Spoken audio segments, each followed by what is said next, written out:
All right, Melanie Fox in New York. Melanie, how are you? I'm great, and you're so cool, Dr. Hoby, and you're a chemist. I think you're the coolest chemist I've ever met, and I have two Oh, PhD chemists in the family, so don't tell them I said you're that. sweet to say that. so, but I had a sort of comment and a question for you. So I personally had a few years ago, my immune system decided to eat my nerves, and I had to relearn how to walk and use my face again. Oh And my I God. and I realized that on my journey, I found that people who um, did I, they did not sort of want to recognize a disability that wasn't one of the categories Right. that they knew. Even doctors said, no, you can't have help, you're not disabled, you're not in a wheelchair. I'm like, well, I Right. have a disability, but it's just not one of the bigger ones or the better known ones.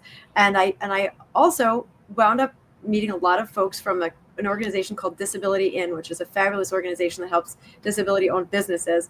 I And love what them. I sort of started to realize there was people who have disabilities that were from birth seem to be much more equipped to handle them than people who develop the disability later on in life. And I was curious, from your perspective of meeting people and from all the followers you have, you must have gotten to know a lot of people from differently abled.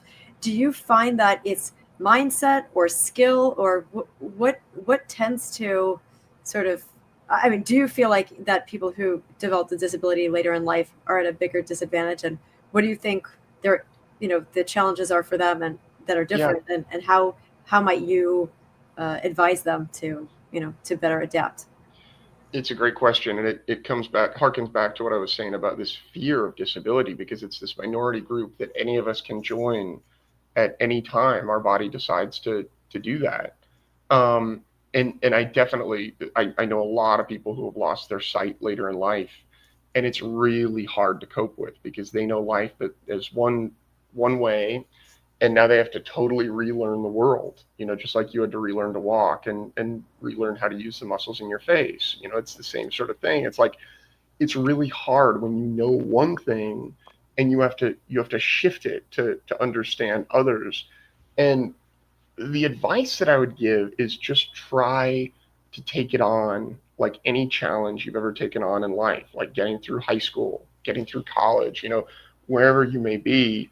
This is just another challenge. It's not a defining factor of who you are. My blindness does not define me. I am Dr. Hoby. I happen to be blind, but that's it. That's who I am.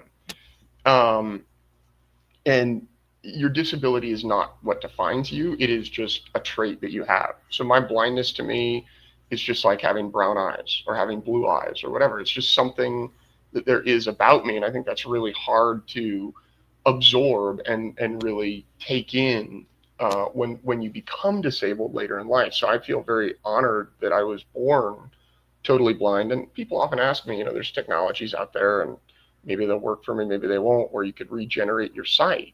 Is that something you want to do? And I just say, hell no, because I don't want to have to relearn the world. I know the world very well in my way. And gaining my sight would be like gaining a disability. And not that I'm opposed to it, it would just be a challenge, but I just don't need to do it.